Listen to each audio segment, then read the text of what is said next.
All right. Slide this up a little bit.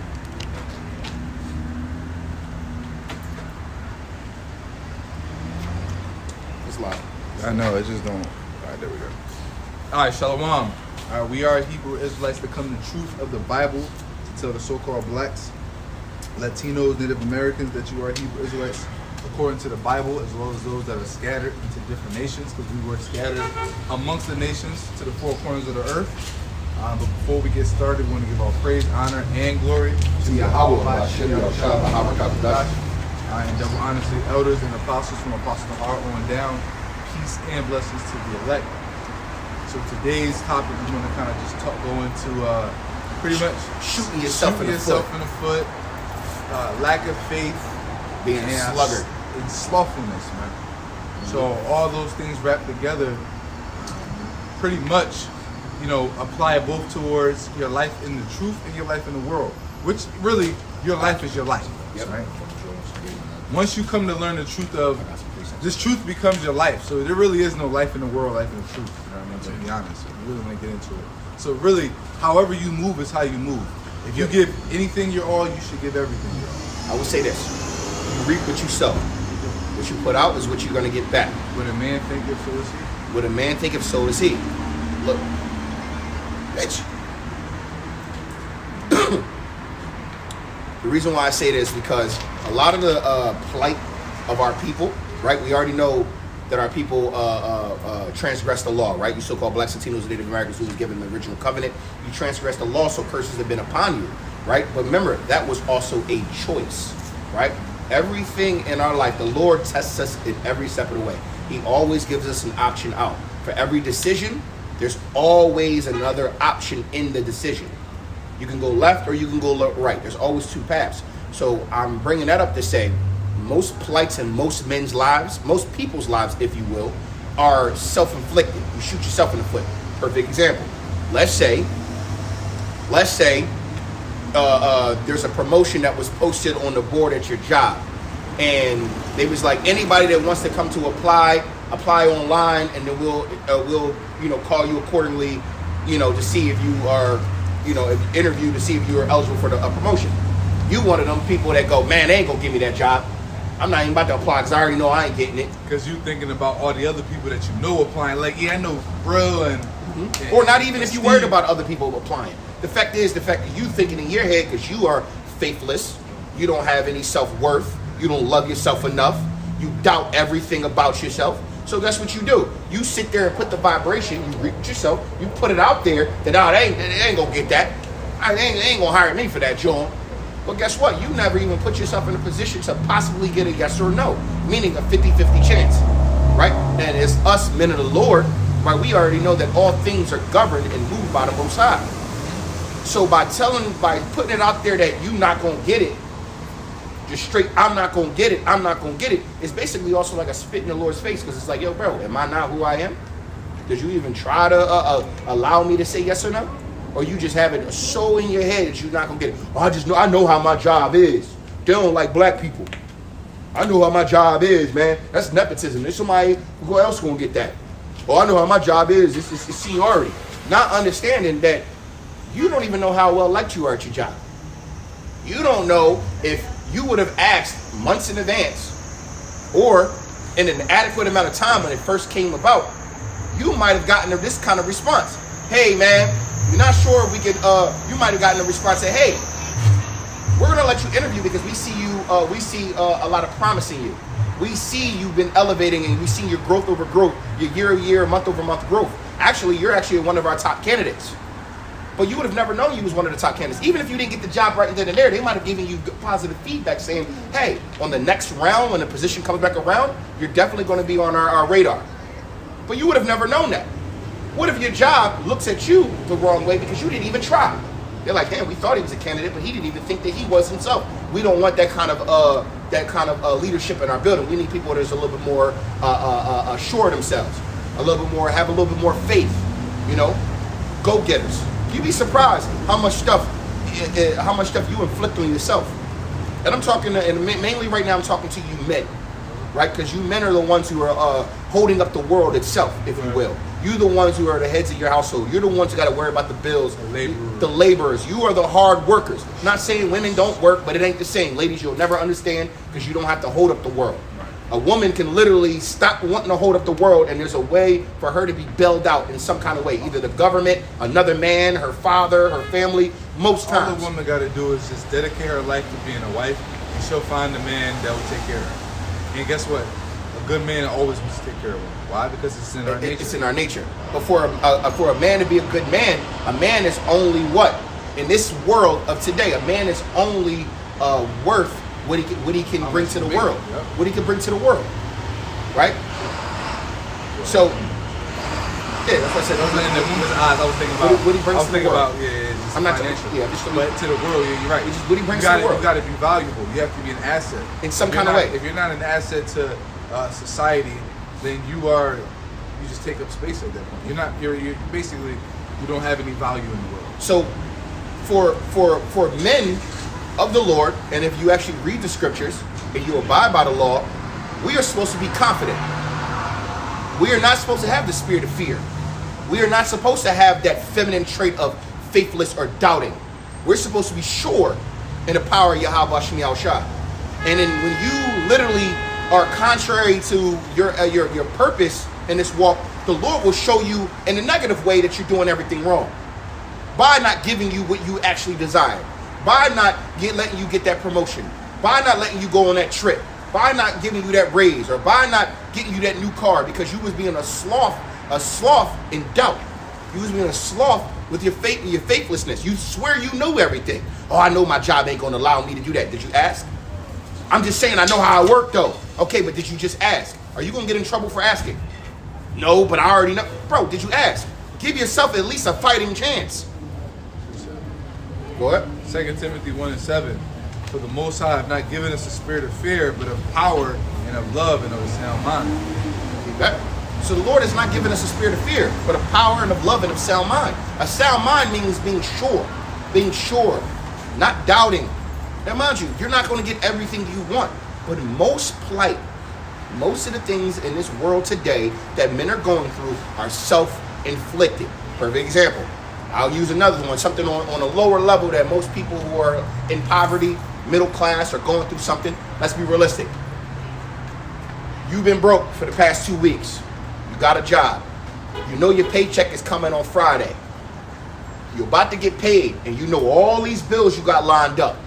You already calculated, I'm only going to get this much on my check. Let's just say I'm going to throw a random number out there just to humor the situation. You know your check only going to come in $1,500.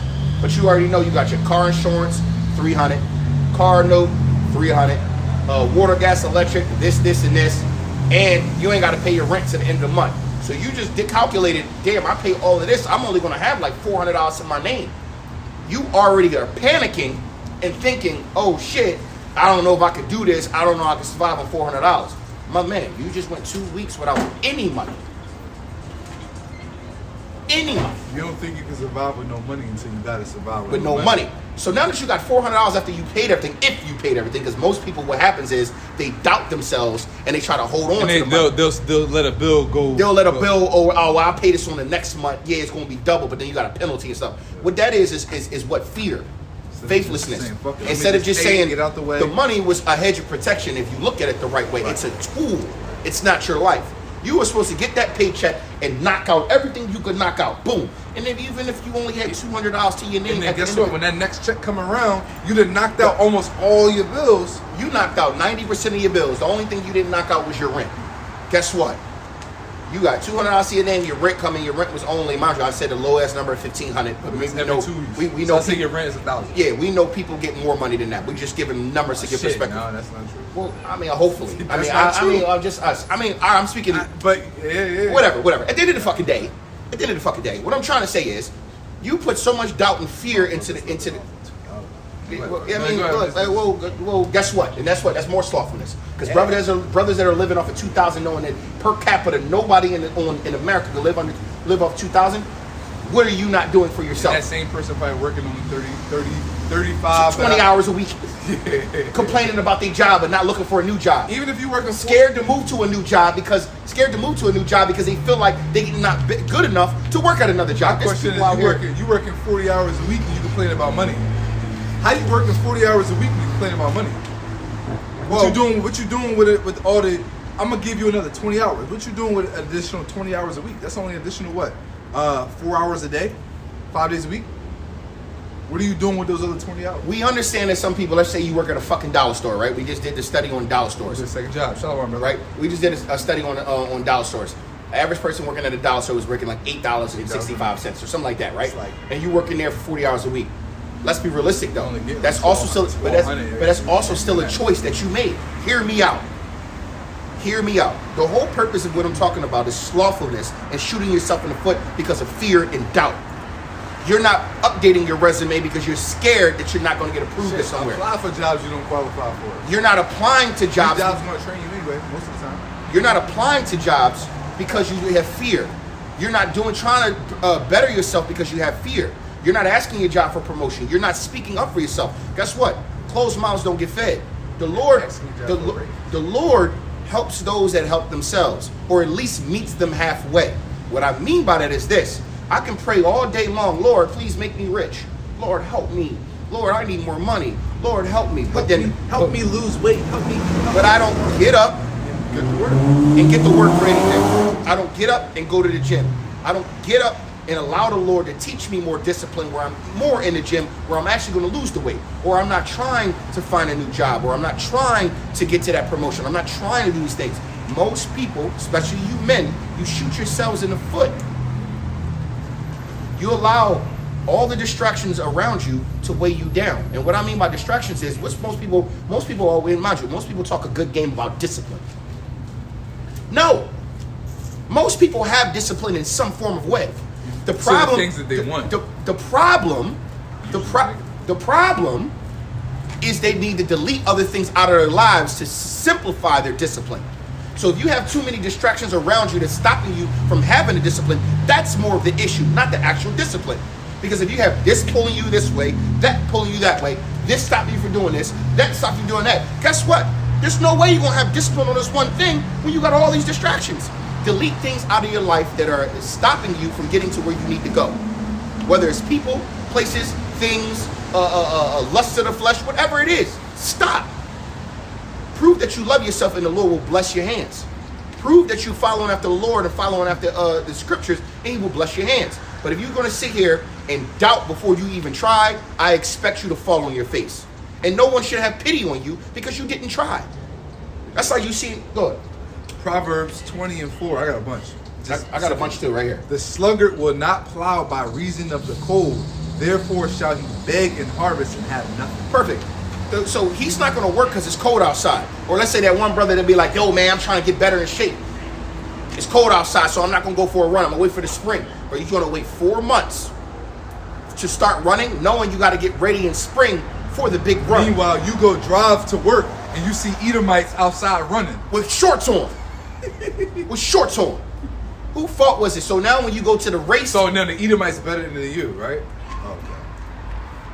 So now when you go to the race or whatever, right? You're not even prepared because you made an excuse for every measure you were supposed to take. And then you mad at the Lord, or you begging the Lord, why can't I just get a break? Did you even try to get that break? Stop it. Read that first one, Samat. Come on. The one at the top. First one. Proverbs 6:6. Literally got the same John. That's crazy. Go to the ant. Proverbs 6:6. Listen to this parable. Go to the ant, thou sluggard. Consider her ways and be wise. Go to the ant, thou sluggard, and consider her ways and be wise. Why an ant? If you know anything about an ant, or about a community of ants, there are all there. There's worker ants, there's soldier ants, there's the queen, there's those who tend to the new babies, and then those who are out there hunters gatherers and they're trying to bring in. But their entire existence, is working. Wake up, sun up, sundown, they're working, and they all have a task, and nothing about them ever wavers from their task unless it's death, right? And what usually happens with an ant colony? They grow bigger and stronger and bigger and stronger and bigger and stronger because everybody is doing or putting in that work. So the Lord says, look at thou ant, you sluggard, and learn thy ways and be wise about it. This is the like I said, it's the problem with most men. I'm speaking on men because men, you are the heads of the household. Right? Well, come on. There's more. You can read any of those, bro. Just pick something. Colossians 3:23, and whatsoever ye do, do it heartily, as to the Lord and not unto men. So in everything you do, right, if you had the faith that you say you have, if you had the love for yourself that you think you have, you would do everything in your willpower to better everything in your existence through the Lord. Because if you're doing it for the Lord and not for men, the Lord is going to bless your hands. That's why it says, give the Lord thanks in all things, right? When you're brought up, give him thanks. When you're brought down, give him thanks. And you in between, give him thanks. And everything you do, you got to go to work. I pray to the Lord every time I'm driving to work for a good day. I pray over my store. I pray over everything. I'm like, all right, let me get to work safely. Thank you for the breath in my lungs. Thank you for the air. Thank you for being able to have the sunlight on my face. I go through the whole of thinking, right? And then I literally will go to work like I prayed over it. We're going to have a good day. And then when I actually have a good day, I literally will be leaving work after a long 12-hour shift. And I'm thinking, damn, we had a great day today. All praise to the Most High. And I give the thanks up. This is why I'm constantly number one, right? Obviously, but I'm also putting in the work. The Lord meeting me halfway. Hey, son, I know you need that hedge of protection. So work hard in all that you do, and I'm going to bless thy hands. And this is why I've been very good in the career that I've been in. Even though I hate working, but the Lord has allowed me to live alone. I live alone. I pay for everything. I want for not. All praise to the Most High. And he gives me my daily bread. All right? Go ahead. Proverbs 19:15. Slothfulness casteth into a deep sleep, and an idle soul shall suffer hunger. Slack. So look, slothfulness will cast you in a deep sleep.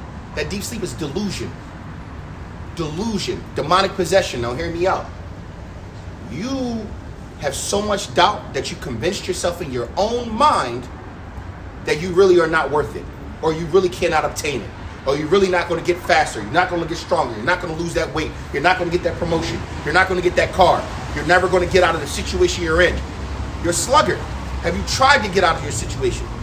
Have you prayed? Besides praying, have you worked? Faith without works is dead. That goes for even your personal life. Right? We work, we come out here to do this labor because we have faith in the Lord, and this is our way to show in our measure, hey Lord, we believe in you, we believe in your words, so we won't do this work and meet us halfway with salvation. Right? Same thing with your life. Right? Brothers, I know brothers, this brother got a great career. Guess what? He trusts in the Lord, right? And has faith that the Lord is going to bless his hands, that he's trying to switch careers right now. Which is a leap of faith. You already making good money, but you're like, bro, you got to restart when you go to another company. The Lord got me. I'm going to have a better work-life balance. I'll be able to get to work early. I might be at work early, but I'm already getting to work early. But I'm getting off early. More time for my family. Actually, I'm making more money. And in the way it's looking, as the different drops and the different promotions coming up, I'm going to be in a way better place than what I was. But guess what? The brother had to have what? Faith. I gotta take a few steps back to go forward. You know, it's basically like when you catching your rhythm, you also got to remember the steps backwards are also a part of the dance too. Yep. You know what I mean? It ain't always just this. Sometimes when you dancing, you going back too, but that's the rhythm. So, but it's all about faith. But if he was a sluggard, right? Let's just say he was a sluggard, right? And he doesn't love himself enough or have faith that the Lord is going to bless his hands. He stays in the same career that he is, right? Working 12, 14 hours a day. Got a whole family at home, barely can see him, miserable. Not doing anything to change his actual perception in reality, right? Doing nothing to change it, but all he want to do is complain every time you run him. Think about it. You know people in your life right now that complain so much about something, and you get annoyed because they feel like every time they're around you, they got something negative to say. Everybody has those people in their lives. Those people are sluggards. They're faithless. What you doing about it? They're not doing, you got to be honest. You got to understand. You can recognize these people, bro. And mind you, and I'm sorry not to get on women, but most women are what? Pessimistic. Most women are what? Neurotic, meaning prone to negative emotions. You hear this is what very feminine. Feminine means faithless. You hear it all the time. They complaining about, oh my God, let me tell you what happened at work today. Let me tell you what this bitch did. Oh my God, did you hear what this? You ever notice how women are the main consumers of like crime shows and scandalistic shows. Murder mysteries. Yeah. Being murder mysteries or just negativity. Every time you talk to, think about it. Every time, the drama and those all just drama. Why? Because it's faithless, right?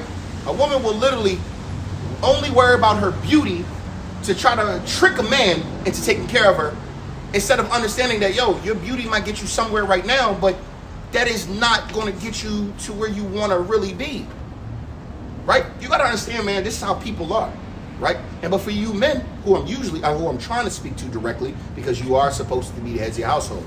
No one's coming to save you besides Yahweh Shai. I'm talking about on this side right now. I'm talking about on this side right now. If you don't try to save yourself, you're not going to get saved. And I'm not talking about your soul and your spirit. We know our Lord and Savior, Yahweh Shai, is coming to save us. I mean, even with that, bro. Yeah, Proverbs, the 1st chapter says, when I had stretched out my hand, no man regarded. So even with that, Yahweh Shai might be coming to save, and he's stretching his arm out. But guess what? You still got to reach your arm out. You got to receive. So which basically means that you got to put that work in too for Yahweh Shai. It's like you hanging off a cliff. I got you. It's like you hanging off a cliff, and you're like, and then all of a sudden your house shot comes down and look, just reach for my hand, you'll be good. But you doubting that hand the whole time. If I move this hand off this fucking place right here, I'm done. I might fall. Reach for me. You can make it. This is Yahweh Shai. You can make it. Come on. Now you're getting weaker and weaker and weaker. You're still in the same place. You're not moving. You're in the same place. You're getting weaker and weaker and weaker. When you had the strength to be able to reach out and pull yourself up, you did. When you were at liberty, you loathed what? His law. You loathed his love. You loathed his protection. You loathed his correction. You loathed the fact that he did not give you a spirit of fear, but of love and of power and of a sound mind. 2 Timothy 1:7 that the brother just brought out. These are the things that a lot of people don't seem to understand. This shit is real out here, right? Men, no one is coming to save you. No one. This is why the Lord also tells us to gather ourselves together, right? Why? Because it's better to be in a unity with like-minded brothers, where you brothers can kind of bail each other out. But even with that extra little buffer, you still need to go through that pain and hardship yourself. Go ahead. Well, Proverbs 13 and 4, I think it's just this one. Let me see. That's plenty of them. Just probably bring down there. Yeah, Proverbs 13 and 4. The soul of the sluggard desireth and hath nothing, but the soul of the diligent shall be made fat. See, the soul of the sluggard, right, are always going to be, oh man, I want this, man. One day, bro, I'ma have that joint, bro. One day, you always talking a good game, but your fucking actions never match, bro. That's annoying. And being around men like that is annoying. Especially when you come from a bloodline or a father that's a go-getter. My father never went to college, and I always got to give this man reverence, because that man is on top of the world right now for the short amount of time that he has left, because you already know the Lord about to burn this place down. But the Lord, my man is on top of the world. My dad got money. He owned like 3 properties, 4, got a couple cars. Bro, never went to college, built himself up through the bootstraps. All his kids are taken care of. All his kids grown. They got their own houses. They all doing their own thing. Bro, my man can literally sit here and say, if people looked at my father's story, I'm like, damn, bro, you blessed. Yeah, all your kids doing good? Wait, none of them messed up? Shit. All right. Now, obviously, we got some deplorables and shit like that, but we're not getting into all that right now. But guess what? The Lord has blessed my father's hands. He also had 3 sons that woke up to the truth. These are the 3 sons right here. That has to mean something in the spiritual world to allow. Think about it. Most of the time, it's only 1 Israelite per family that wake up. If that, maybe 2. The fact that this man, who isn't the most religious man, right? But this man, the Lord allowed 3 to come through his loins. That has to mean something, right? And I'm just speaking as a man. I'm speaking in the flesh right now. But I've watched my father work hard. I remember, and I can just get a little quick testimony. I'm not going to get too far into it. But I remember when I came back from military school, me and my father were living together. Just me and him. My dad worked so much that I only seen this man maybe once a week. And I was going to school, taking my ass to school and back. And the only thing he said to me, bro, you better bring home the straight A's. You fuck up your grades, and fuck you up. Basically. And I had straight A's, right? But I knew my dad worked hard, because I would only know he was home either by he left money on the dresser, or I would smell his cologne. My dad wore the same Royal Musk cologne since my inception. So literally, I would come home and smell his cologne. I'm, yo, dad, yo, dad. And literally, I just see money on the dresser for the couple days of the week. And then I get a random phone call. Young boy, you good? Yeah, I'm at work. I got a little job up, MedTech up, da-da-da-da. I'll be up here for a couple of days, and after that, I'll probably be home on Saturday. But I'm gonna run it to you. That was my dad, working hard. And he used to tell me, your only job is school, bro. Go to fucking school, man. Get them grades up. You come home with these fucked up report cards, I'm sending you back to military school. Bro, I watched a hard-working man. So not all people, not all men have had that understanding. I could sit here and be a whole feminine bitch about it. My dad was never home. I did. Nah. I watched and I seen his actions. That's how they be trying to get on like Andrew Tate and them, because Andrew Tate, you know how he speaks very highly of his father, and he speaks about his father a lot. But he talks about, yo, my father wasn't home all day. I didn't see my father all the time every day. My father was working, but guess what? He was impactful. He was doing what a father was supposed to do. He was out grinding, taking care of his family. And then when he was here, he taught me lessons and this and this and this. My father taught us. So, I keep saying my father, our father. Then you go through the comments on those posts and you see all the beta males. No, I would never. I'm going to be home. Yeah. But that's why the men in your bloodline weak, right? My father wasn't in the house every damn day. When I tell you that when that man dropped the hammer, or he had to teach me a lesson, or set me straight, bro. I literally harp on every word that my father speaks. He might not even notice that I'm saying it. I remember when he used to have conversations with my older brother. And he'd be like, yo, go sit down. He'd tell me to shut the fuck up and sit down. He's talking to him. What do you think I'm doing? I'm listening to every word as doctrine. And I'm watching how he's building this man up. My father didn't even notice as he was building this man up, he was building me up. Right? The same thing with the scriptures. Now let's flip this back to the spirituality. The scriptures were written beforehand for what? For our learning. Right? Instructions on how to navigate this life. All the hardships of our forefathers, Yahweh Shah himself, who endured the most atrocious. Y'all already know, because if we get deep into it, I might get a little emotional and mad, so I'm going to just chill on that. But we know what our Lord and Savior went through. And look how austere and how grounded he was. And then look at the stories of how he told the rich man. Rich man tell him, yo, I'm trying to follow you. What did he say? All right, well, sell everything you got, and pick up the cross and follow me. He was giving examples of the hardships. If you learn about the Maccabean Wars, right? You learn about our forefathers and our brethren, all the things that they had to go through for us to get to this place now. You are literally a disservice to your bloodline if you're not trying harder than what you are right now. You're a disservice to your bloodline, your culture as a Hebrew Israelite, your family, and you. You're supposed to love yourself, because how can you be good to others if you're not good to yourself? You're a sluggard. You're showing feminine nature, being faithless. You don't have that option. The Lord tells us to gird ourselves up. Layman's terms, stop bitching and pick your balls up. Simple. Grow a pair. Matthew the 6th chapter. Literally, if you read the chapter, it's literally saying stop bitching. In layman's terms. And I'm kind of breaking it down and make this a little easier. Basically, yeah. That's what it says. Right? So the Lord has put you in places, especially you Israelite men, and in situations to either what? Build you or to destroy you. But remember, the Lord is only going to destroy the weak. He's not destroying the strong. And hear me out when I say that. When you come to serve the Lord, what does it say? Be a good soldier. Man, get the precept real quick. Be a good soldier. Hold on, bro. And I got to get this. What is a soldier? A soldier what endures what? Hardship. Right? They might tell you, if you ever was in the military, they might have you in fucking Russia and you in the fucking mountains in the cold, and they got you out in the fucking wilderness in the cold with bears and snow, and you got to endure that hardship. Or you marching in the jungle and your feet all tore up, and they telling you, oh, we can't get you back to medic until we get up out of this shit. You got to endure as a good soldier. Get it? 2 Timothy 2, starting at 3.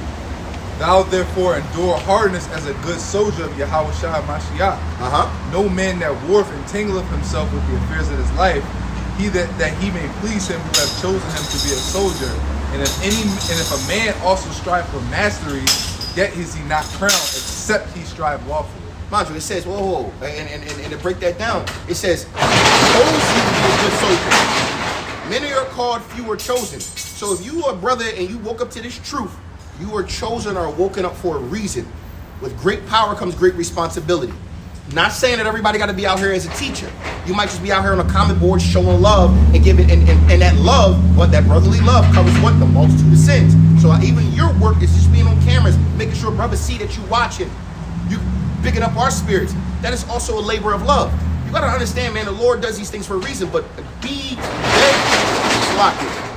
To be very clear, most of your drama is created by you. Most of your shortcomings are created by you. Every time you doubt yourself, you're literally saying, I doubt the Lord. Every time you don't take that step to go to the gym, but you complain about your weight, and then you go buy a donut, or let's say at your job, oh, a customer brought in a dozen donuts, knowing damn well your blood sugar is too fucking high. You ain't gotta eat it. You ain't eating nothing all day. You've been complaining to your boys and your family and your friends that you gotta lose weight. Your ankles hurt. You can barely stand up for long periods of time. You know, you feel yourself, but guess what? The donuts came up there. Guess what? You got a choice right now. That was the Lord testing you. That's Satan, bro. That was the Lord testing, because remember, Satan only does what? Tempts you right. Oh, remember what did Yahweh say to Satan when he was when he was in heaven? He says, "What have you been doing?" Basically, his son, going to and fro, right through the world, doing what? Seeking whom he may devour. His actual inception, what he was supposed to do. He's in order. So literally, yeah, the donuts come in and join. Yeah, it is Satan, because the Lord allowed Satan to go test you to see if you going to literally listen to the own words that you've been praying about. You've been telling me and praying to me and begging me to help you get out of your damn way. So, all right, cool. Let's see if you really mean it. Go in there, yo. Hey, guys, you guys were great. Here's a dozen donuts from Duck Donuts and all different artisan donuts with all this stuff. Bro, each donut, 400 calories. And it's from the dopest bakery. And it's from the best bakery. Right? That's how I go, too. Guess what? The Lord is giving you a choice. The Lord is wanting to see, remember I told you, meet him halfway. Integrity, man. Meet him halfway. The Lord is giving you a chance to prove that you really want it. And all you had to say was, nah, Lord, I can't. You know I can't. And then the Lord might have actually gave you the discipline and gave you the faith to be able to keep moving forward. You probably would have felt randomly like disgusted. Like, you know what? I'm good. Okay. Exactly. Yep. Exactly. But guess what? You're so weak-minded, weak-willed. You sabotage yourself. Everything that comes out of your mouth is a complaint. You're actually starting to sound like a woman. Oh, man, I don't know, man. Bro, you know how many brothers I know like this? I'm not talking brothers. I'm talking about you so-called blacks, Latinos. You know how many brothers I know that act exactly like this? Even when you try to give them correction. Yo, brother, yo, man, I don't think you should do that. And if you do this, you'll make more money than the way you going about it. Ah, man, I can only do one thing at a time. What? This is all part of the process. It's all part of the same thing. No, I can only do one thing at a time. All right, that means you just don't want to do a little bit more to make the money that you said you don't have. Because literally, all you had to do was ask for this and ask for this in the same process you were already doing, and you probably would have made an extra little bit of cash. And if you did this every time, you'd be making way more money. Salaki, give us a second. There you go. Right? And it's the truth of it. And mind you, this topic comes up at least once a year, because one of the sickest things, one of the sickest diseases I've ever seen most people have is slothfulness and doubt. And the reason why I say it's a disease is because it's crazy how you keep asking for something but never changing the behaviors and expecting a different result. Insanity, bro. It's insanity. It's like, oh my God, I'm fat. Oh, I gotta lose weight. Oh, but you still picking up donuts, cheesesteaks, and every other thing under the fucking sun. You're complaining about everything else under the sun instead of making some kind of action to better it. Oh man, I'm so depressed. Oh man, I'm overweight.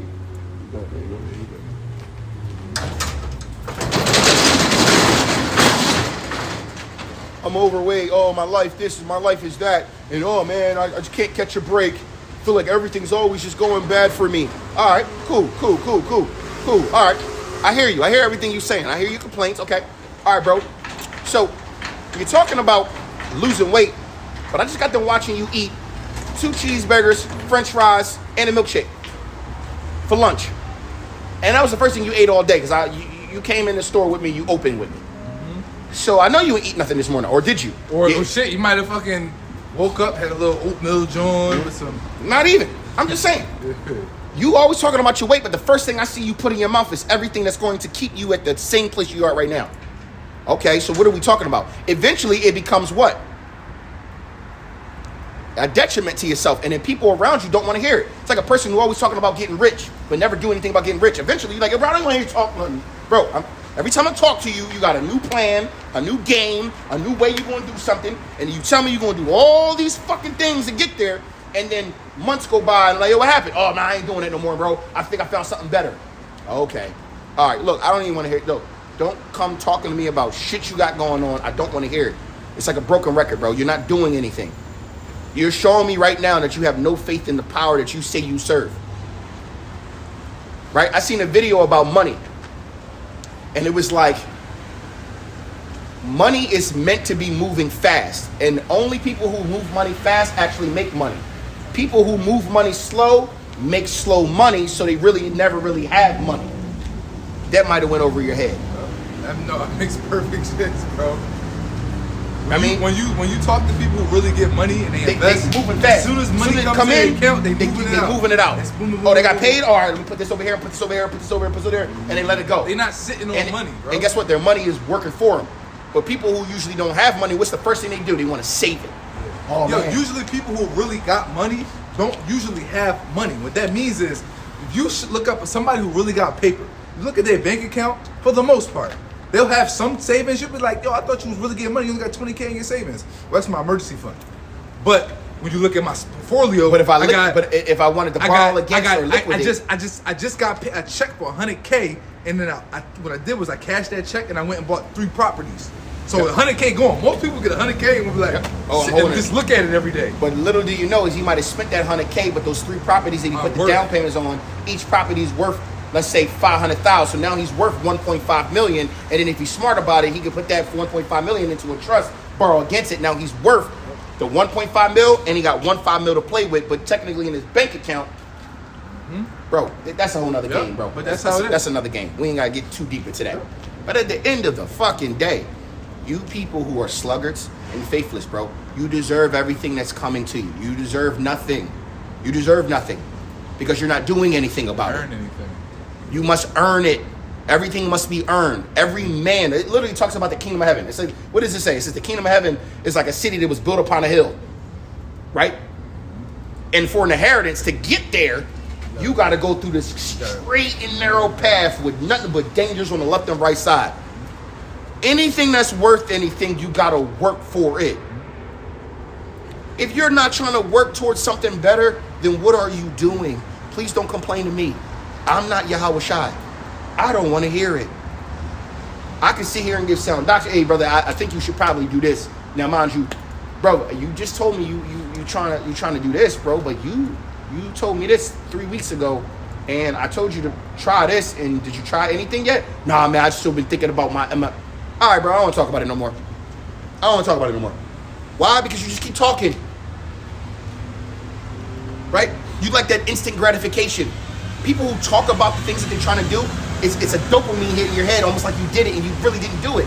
Yeah, you know, I'm trying to build my business up. You know what I mean? That's what I told this brother. I read the science like that. It was like when somebody talks about what they're going to do, it releases the same amount of dopamine in the brain as if they actually did it.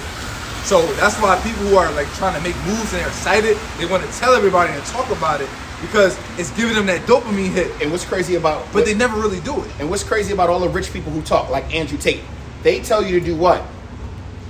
Get off social media, go ghost for 6 months or a year, and if you do it the right way, as you come back up, you're going to be on top of the world. How many people you know got to post every little fucking thing they do good? Yo, man, I just got a new car. All right. So you just put yourself in more debt. No. I just got it. Okay, all right, you got a new car, but so now you got to work harder for this car?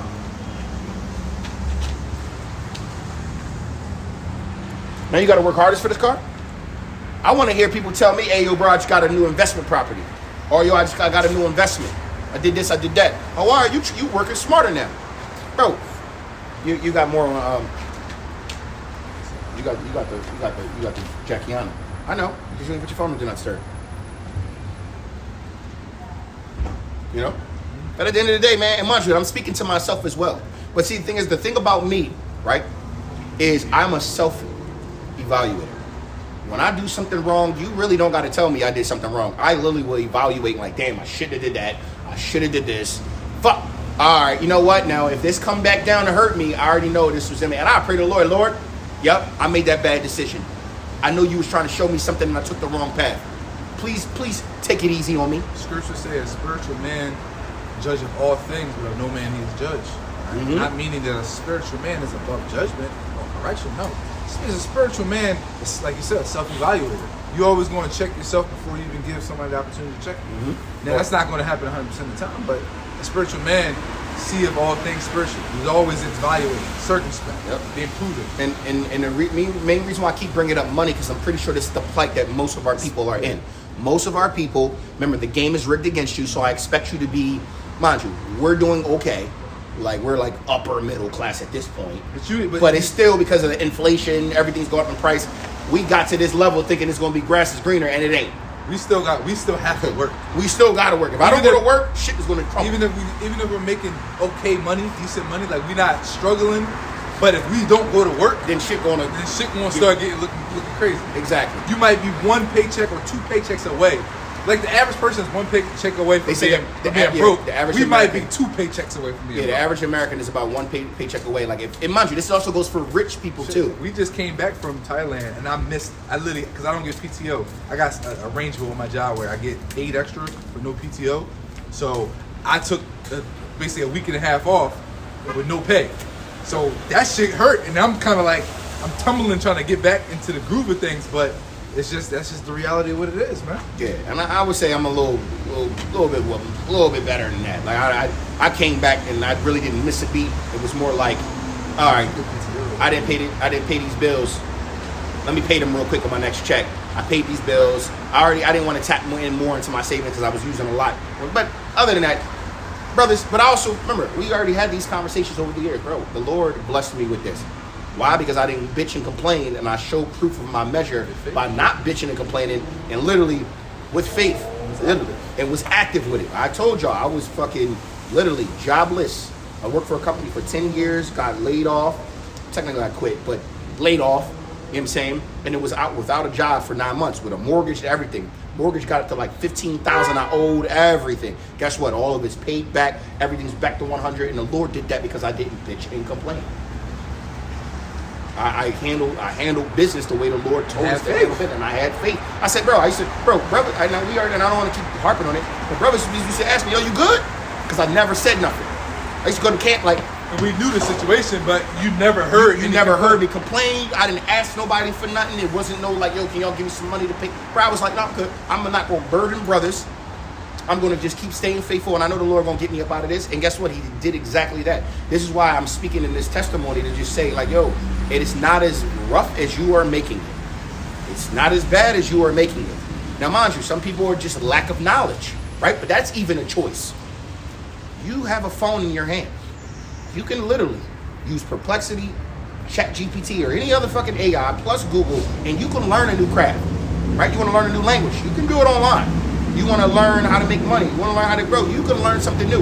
So if you're sitting home in your bed, oh my God, I don't know what to do. These bills are piling up, and and you're not even trying to learn or to adapt or to move, bro, then whose fault is it at this point? Shit, if you got a car, get on Uber and Lyft, Bro. And then guess what? Look, you can get you some headphones, and while you driving Uber and Lyft, guess what? You listening to how to learn this skill, and you just listening and learning and listening and learning and making money. And the next thing you know, after a few weeks of that, you might. But you know what the problem with people is? People have no faith with so much pride. Yep.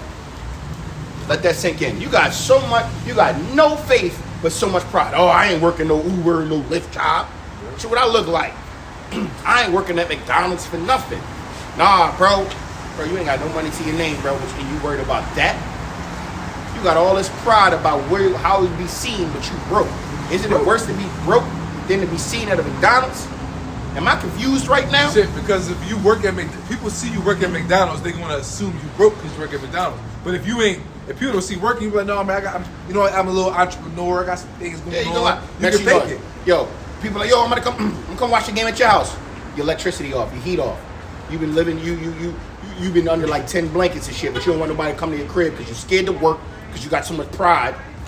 But then you worried about everybody, what everybody else thinks, so you don't want nobody to come in. Bro, you just sound dumb. And I know people like this. I know people like this. I don't associate with these people, but I know people like this. Right?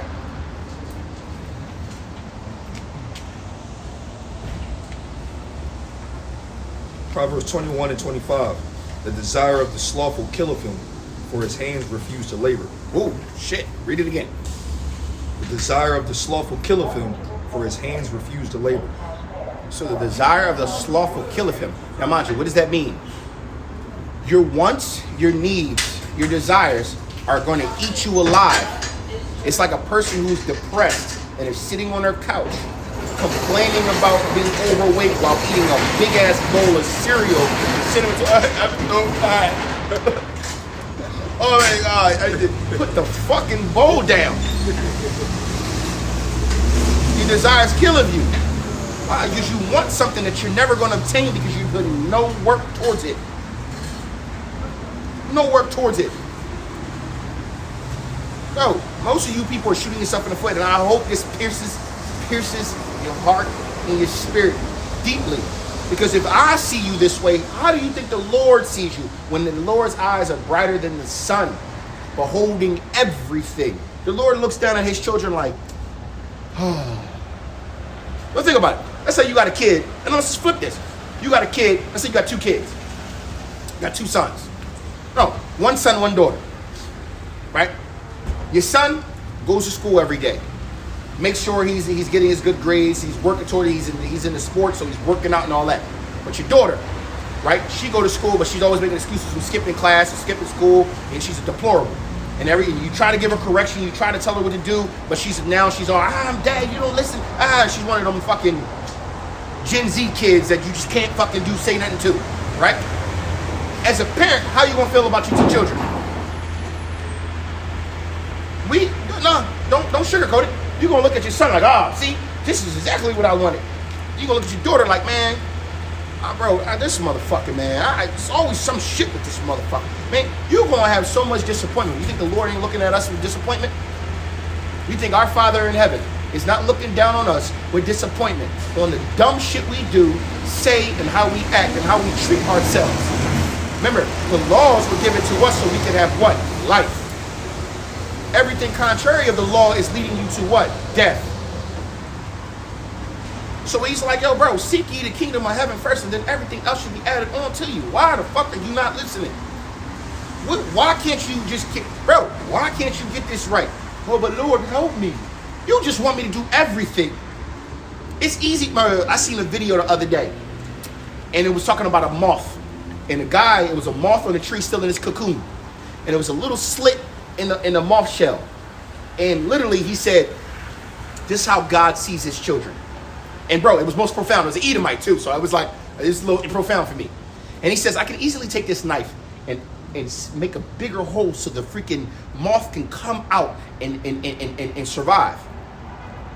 But if I do that, the moth won't be strong enough to actually survive, because the hardship of trying to push out of the cocoon yourself was to harden you to get you ready for the actual life that you're supposed to have. So I could easily, because there's nothing for the Lord to make a man rich, right? Right.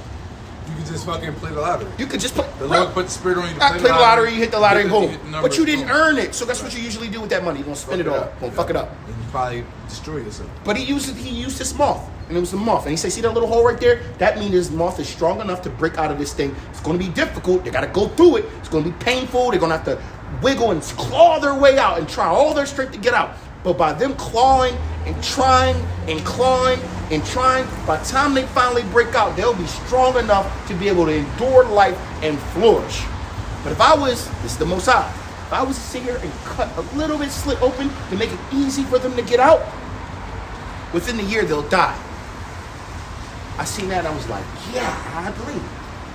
That was deep. That's how the Lord looks at us men. And I'm talking about you men because we are the heads of our household. They say you pray to the Lord for wisdom, he'll give you problems to solve. Yep. You pray to the Lord for strength, he'll give you challenges to overcome. Yep. You play for discipline, he gonna put you through stuff where you're gonna have to, like I just told you with the donuts, I gotta lose weight. Duck Donuts came in super glazed, all the different types of money, and they baked them Jones from scratch. If you ever go to Duck Donuts, you standing there, they got a donut machine right in front of you, and they literally, the batter and the dough, and they say, what would you like? And you can pick your kind of donuts, and they will literally bake or fry it right in front of you, and they put whatever topping, so them Jones come hot and fresh. I'm talking about the doughy, gooey Jones where you like, oh shit, I need one of those. They came free. You overweight, no, you just got to praying to the Lord that you got to get up out of this. You just started a routine this morning or yesterday. You just took your vitamins, your minerals, and you just vowed to the Lord that you're going to start getting in shape, and then all of a sudden the donuts pop up. What do you think the Lord was doing? He was testing you. He was testing your faith. He was testing to see if you're really going to hold fast to what you prayed for. If you're going to meet him halfway. And if you don't, you also basically spitting in the Lord's face. Don't ask him for help if you ain't ready for the help. That's another thing. Don't ask for the help if you're not ready for the help. Right? Come on, got more? Proverbs 19:24.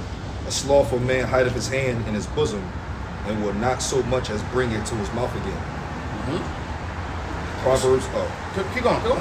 Proverbs 10:5. He that gathereth in summer is a wise son, but he that sleepeth in harvest is a son that causeth shame.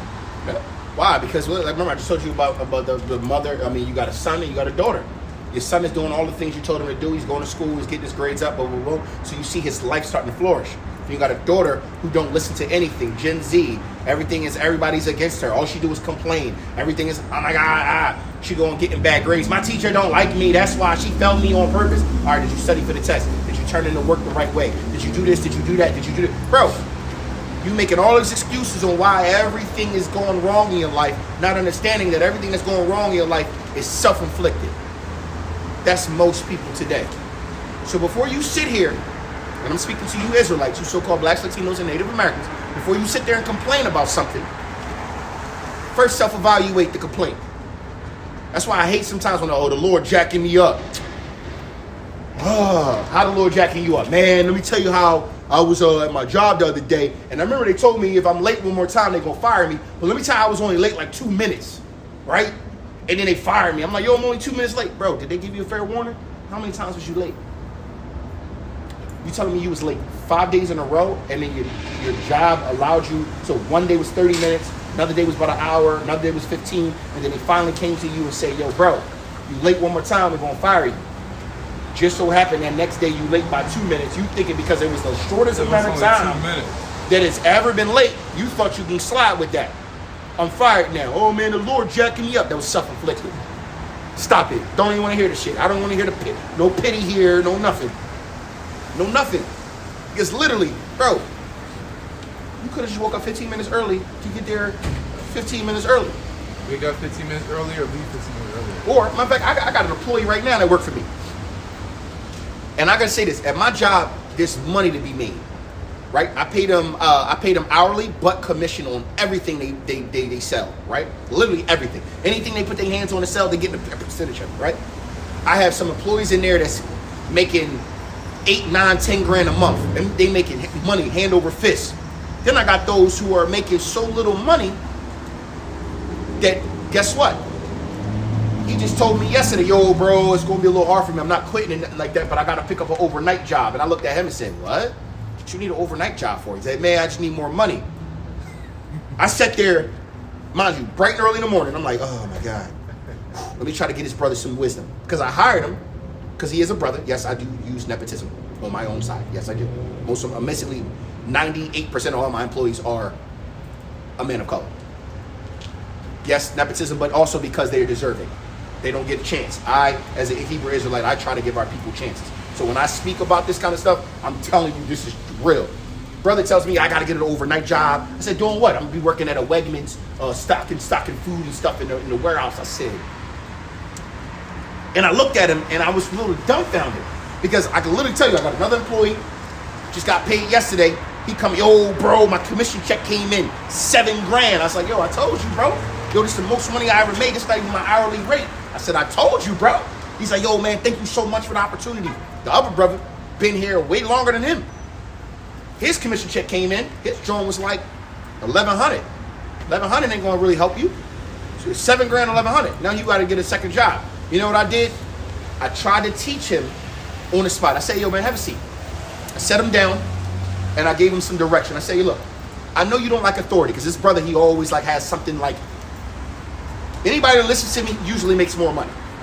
Yeah, this man literally makes an excuse for everything. And I'm using this as, I'm not going to say his name or anything like that, but using an excuse for everything. Let's say you get a customer to come in your face, and I'm going to use this a little understanding. I'm going to speed this up. For every customer that comes in your face, let's say they come in and buy one item. There's an opportunity to add 2 to 3 more items to your sale to bolster how much you get paid. You can either do the bare minimum, or you can just ask the customer, do they want these things to bolster your paycheck? I literally have to come over to him, yo, bro, did you ask him about this? Yo, did you tell him about that? Oh, come on, man. I'm just trying to get this done first, man. You know, I can only do one thing at a time. I say, bro, you didn't just ask the customer if they wanted this? It isn't even about a sales pitch. It's just asking. You can literally, the bare minimum of trying to make money is just asking. Asking. Some people actually will say or ask questions and try to, okay, well, listen, if you, the bare minimum of even that is just like, hey, do you want to get a tablet? Do you want to get a watch? Do you want to get this? No? Okay. Yep. Guess what? Most motherfuckers don't even do that. Yep. Guess what? Guess what? So I say this. I started the conversation. I say, hey, Dad, let me talk to you, man. Hey, you know how I'm all about, and I always use the, mind you, even though we're not black, I said, you know how I'm all about black excellence, and I'm all about uplifting our people and all that. He said, yeah, I know, bro, you helped me a lot, man. I ain't gonna lie, man. You know, give me the rhetoric. I'm like, okay, well, look, bro, I gotta be honest with you, man. This is self-inflicted. No, what you mean? I say, hey, brother, listen, how many times have I come over to you and try to help you, and you look like you get irritated? Nah, man, it's not that, man. I say, hey, listen, I know you don't like authority. And I understand why you don't like authority. I don't like authority, so I became the authority. See how that works? There's 2 different ways. You don't like authority, so you don't want to listen at all. You can not like authority, but you still listen. Right? You don't like authority, so you don't listen at all, so you go and do things your own way. Oh, it's like the Lord looks at us. You do things your own way. Your ways are leading you to death. Now you got to get another job. Look at everybody who actually listened to me. One, we got the #1 location. We're ranked #1 in the entire East Coast. Y'all in the money area. And we're a very affluent area where everybody driving around in Lamborghinis, bro. I'm talking about like literally Eagles football players. I got pictures with our new rookie linebacker or whatever came in my store the other day. In Jersey, Jersey is a rich state, bro. Believe it or not. It's one of the richest. Jersey is a rich ass state. He come in. I got his number and everything. He invited me to one of his little house parties and everything. I'm like, damn, bro, I ain't mean, just because, you know what I mean? He said, yo, Mel, give me his number. FaceTime me the other day. Yo, bro, what you doing? Yo, help me with this. They a little entitled, but whatever. That's not the point. The point is, I sat him down. I said, yo, bro, most of this stuff is self-inflicted. I understand that you don't really like authority, and the reason why I know that, bro, because I observe you. I've tried to help you so many times. There's actually been times I threw him alley-oops. Like, literally, he wouldn't offer the extra product. So I would walk over, hey, how you guys doing? Hey, I'm the manager. I just want to see everything's okay. Da-da-da-da. Hey, by the way, did you know we can do this and this? Hey, yeah, I would love one of those. Actually, can I get 2? Then I look at him like, I'm going to grab that for you, drop him on his table and and then walk away. Guess what? He would be on a high for that second, then go right back into his fucking ditch. So I brought that to his attention. I said, bro, I don't like authority either. So what did I do? I became the authority figure, and then I prided myself on being so self-sufficient that when my bosses call me, they literally only call me for like, hey, man, can you help us hire more people? Hey, man, doing such a great job. By the way, we're going to be having a big business meeting on such and such. We want you to come and presentate. Da-da-da-da. All right. I don't get talked to like I got to do something because I'm self-sufficient. You're already doing what you need to do. Exactly. So when they call, it's like, look, I mean, I really ain't got much to say to you, man. We're going to do your quarterly.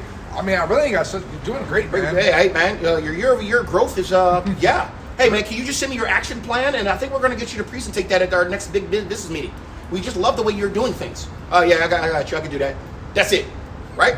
So then I sit there, and I give him some game. I said, all right, well, look, I'm going to act like I'm a customer. And I'm going to show you the difference between how I do things and how I've seen you do things. And I showed him the differences. My man had an moment. Oh, I'm like, bro, we had this conversation multiple times, bro. It hurts me to see that you got to pick up another job working for me, knowing that everybody else making all this extra money. I got people in there just got new apartments, buying houses. You literally have a commission job. Brand new cars. Having a commission job is like having 2 jobs. Yo, real talk. Yo, brand new cars. I got employees that just bought brand new tires for their cars. Everything. Stuff that they couldn't get before. But guess what? They had faith in the system that I built, right? Sound doctrine, and they followed that direction. And then they held fast to what they were taught and had the right behaviors behind it. And guess what? The Lord is the one who allowed them to what? Make more money. Remember, I only plant seeds. I might be your boss, but you're going to be as good as how you try. If you don't ask these questions, it's not going to happen. If you don't ever do these, so bro, this man starting January something, he has a new job. Oh no, not January, December 24th. Mind you, December 24th is his curse day. He first requested this day off. Then he comes to me the other day and was like, yo, bro, I don't need that day off no more because I ain't going to be able to do nothing for my birthday. I was like, in my head, like, as an Israelite, nigga, I don't really care. But he's like, yeah, man, I'm going to have to work overnight that night. So you telling me you want to work overnight on your curse day? And I know you in the world, so you really wanted it. But because you didn't want to do the right things for yourself when you had liberty, now you're forced to go and do something that's beneath you. Now you're really going to be stressed the hell out because now you're going to be working damn near 24 hours because overnight you get out of work and go straight there. You can work 20. When are you going to sleep? Then guess what? Then that means you're going to be coming back into my store tired and irritable, treating customers like shit because of how you feel right now. And guess who created this entire situation? Him. That's how most of you people are. Make it make sense. Make it make sense. Get a woo bang and we're going to finish this out. But I implore you brothers to self-evaluate. And you few sisters to self-evaluate. Think about all the things that are going wrong in your life or some things that you don't like and understand that, most of it is because of you. Accountability goes a long way. The Lord helps those that help themselves. And I know that's just a saying, but you got to be honest. The Lord is not going to, if you could pray all fucking day and sit in one spot. The Lord literally says, yo, bro, if you ain't going to work, you ain't going to eat. I can lead you to the water, but I can't make you drink. All these things are in almost in every conception of your life. All right, go ahead. Real quick, a good example is the anime Hunter x Hunter. Yep. The one old dude, Netero, his whole power was based on prayer. And I'm assuming, it didn't say what he prayed about, but I'm going to assume that It was Buddha. It was into Buddha. I'm assuming he prayed for strength. But after every prayer, he would throw a punch. Pray and throw a punch, and he was doing 1,000 punches a day. And he became the or strongest. 10,000 punches a day. He became the strongest. He became the strongest. The strongest Nen user. He became the strongest Nen, at the time. Yeah, but imagine just him if he only prayed for strength. Yep. But he was praying for strength, And then he was doing punches. He was out in the wilderness. Yep. I'm talking about rain, sleep, snow. Pray. To the point where his freaking, well, we ain't got to get into But that. the point is, he had had action behind his action prayer. behind his prayer. Go ahead. Proverbs 12 and 11. He that tilleth his land shall be satisfied with the bread, but he that followeth vain persons is void of understanding. Yeah, he said he that tilleth his land shall be satisfied with his bread. So So basically you're going to be happy with your labor. Because Galatians 6 and 7 says you reap what you sow. Mm-hmm. All right, so you're going to be happy with the things that you reap because you sowed discipline, you sowed consistency, and good work and effort. So guess what? You're going to reap with that. Mm-hmm. And with effort comes faith. Yep. Remember, practice is the father of skill. Mm-hmm. To be able to practice something means you have faith in the end result that you might not be able to see right now, but you have faith in the process. So faith. So remember, so remember that. All right, go ahead, brother. You have one more. Proverbs 10 and 4. He becometh poor that dealeth with a slack hand, but the hand of the diligent maketh rich.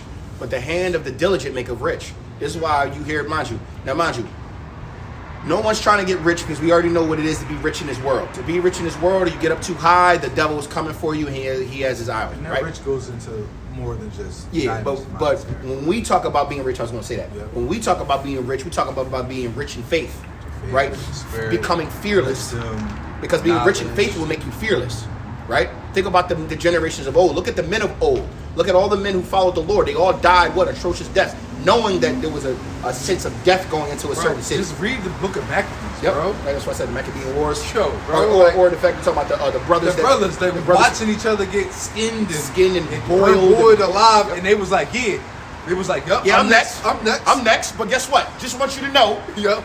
You ain't shit. Just that you know, you might have killed my brother that way. Cool, do what you want with me too. But just know, you only got this power because we transgressed the Lord.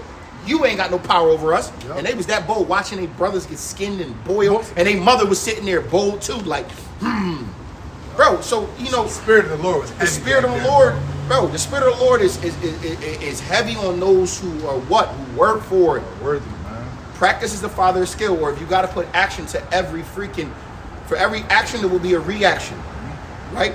But without any action, there won't be any cause or reaction. So don't expect something to change if you're doing nothing about it.